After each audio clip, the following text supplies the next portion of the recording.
Pertanyaannya, apa ada masalah di Polri? Ada. Jadi saya harus jujur mengatakan bahwa berkaitan dengan SSDM Polri, masalah-masalah apa yang kita hadapi? Satu, masalah intoleransi, masalah radikal, kan gitu kan? Apakah Polri sudah terpapar? Iya, kita harus akui. Karena di sini banyak polwan juga. Beberapa tahun yang lalu ada polwan-polwan kita, adik-adik kita yang terpapar radikal. Cukup dengan medsos. Dengan medsos dicuci otaknya, kemudian dia siap keluar menjadi kelompok mereka. Ada 2 di Maluku Utara. Kita masih ingat kan? Masih. Sehingga rela keluar untuk menjadi di kelompok mereka. Yang laki-laki juga ada banyak. Bahkan perlu saya buka juga bahwa ada berapa kelompok yang ikut disingkat dengan PCS. Ini kayaknya saya harus mendekat ya.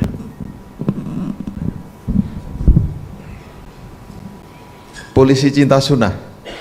Kok goyang-goyang jadinya. Atau PCS.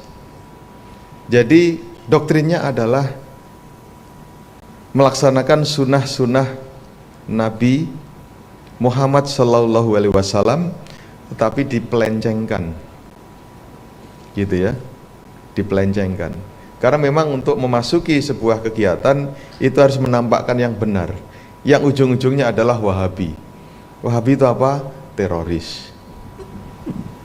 Di sini ada di kepolisian, sehingga dalam membina karakter kita melakukan kegiatan setiap Kamis itu adalah Zoom dengan menggunakan kegiatan keagamaan.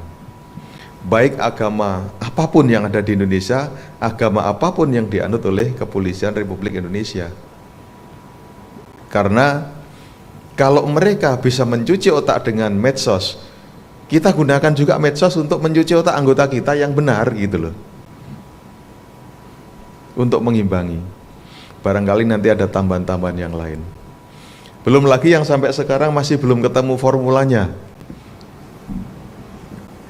yaitu rekrutmen anggota Polri untuk bisa menilai keterlibatan yang akhir-akhir ini sedang menjalar, LGBT.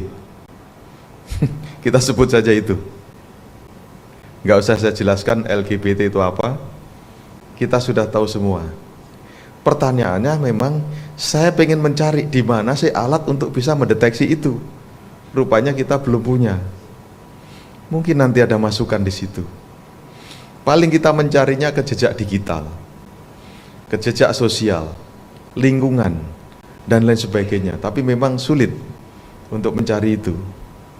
Ketemunya kalau sudah terjadi permasalahan.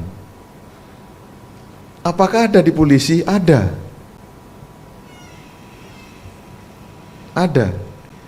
Ada yang sudah dipecat, ada yang di demosi, dan macam-macam sebagainya. Kalau berbicara data, barangkali nanti kita bisa langsung di balik layar, kita bisa berbicara data. Dan polisi sekarang tidak mentoleran hal-hal seperti itu. Akhirnya begitu terjadi, ketahuan ya sudah diproses PTDH. Proses PTDH. Tapi tidak ada alat yang untuk mendeteksi anak ini akan terpapar baik intoleransi, radikal maupun yang lain sebagainya. Sehingga kami mengharapkan bahwa ke depan polisi yang baik itu seperti apa. Bahkan dari forum ini kami mengharapkan juga bahwa sekarang kami akan merekrut lagi anggota Polri di tahun 2026, yang mana kita ingin mendengarkan masukan-masukan dari masyarakat. Apa sih yang diharapkan karakter Polri tersebut? Misalnya sekarang ini sedang rame-ramenya polisi disrupsi, polisi sangat dalam menangani unjuk rasa itu sangat aktif, kemudian melakukan kekerasan gitu. Terus kemudian karakter-karakter Polri yang seperti apa? Karena generasi-generasi saat ini adalah yang dikatakan dengan generasi stroberi. Kelihatan nampaknya keras dari luar, rupanya rapuh, lembek. Apakah itu kekurangan? Memang ada kekurangan, tapi juga apakah itu ada kelebihan? Banyak kelebihannya juga. Apakah generasi seperti saya yang sudah menjelang pensiun ini bagus? Ada kurangnya juga. Kalau kita dulu makan yang kotor sedikit pun nggak ada masalah. Sekarang tidak higienis sedikit aja sudah sakit perut, kan gitu kan. Bahkan dituntut MBG itu harus betul-betul steril. Steril. Ada baiknya dan ada tidaknya. Bahkan ke depan, sebelum kita melaksanakan rangkaian kegiatan tes untuk merekrut anggota Polri dari sipil menjadi anggota Polri, kita akan mengundang masyarakat, kita akan mengundang internal maupun eksternal untuk memberikan masukan. Sosok Polri seperti apa yang diharapkan oleh masyarakat? Kita akan merekrut yang seperti apa?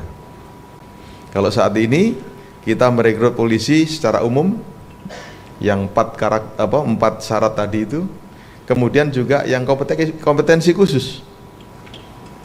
Misalnya di bidang pertanian, di bidang gizi, di bidang lain-lain sebagainya. Dan yang kita butuhkan, gitu kan. Terus barangkali setelah direkrut, dididik. Pendidikan seperti apa? Jangan sampai nanti begitu sudah dididik,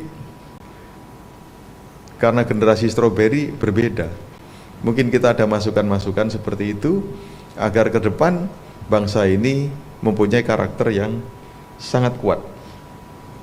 Akhir kata, saya ucapkan terima kasih kepada seluruh narasumber yang telah bersedia memberikan pencerahan. Terima kasih juga saya ucapkan kepada panitia yang telah menyiapkan kegiatan ini dengan penuh